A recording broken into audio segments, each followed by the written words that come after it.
তোমার মুখটা দেখার পরেই আমার মর্নিংটা আজকে গুড হলো। তুমি তাহলে উঠে পড়ো, আমি কফি বানিয়ে আনছি তোমার জন্য। আরে কি হলো? দাঁড়াও, ছাড়ো। ছাড়ার জন্য কিন্তু আমি ধরি নাই।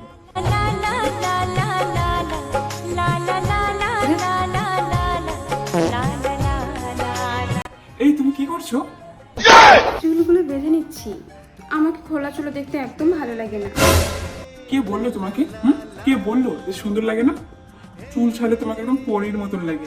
চুলটা ছাড়ো, ছাড়ো চুলটা।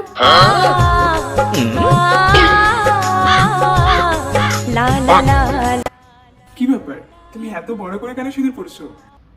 আসলে মা বলেছে বড় করে সিঁদুর পরলে স্বামীর মঙ্গল হয়। শুধু কি আমার কথা ভাবলেই চলবে? নিজের কথাও তো ভাবতে হবে ম্যাডাম। তোমাকে ঘিরেই তো আমার সবকিছু। এই তুমি কোথায় যাচ্ছ? কাপড়গুলো ধুয়ে দিয়ে আসি।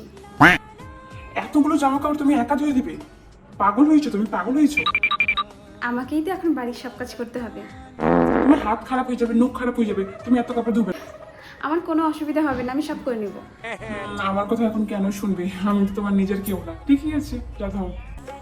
আমি এমনটা বলতে চাইনি। আচ্ছা ঠিক আছে না, তুমি ধাও।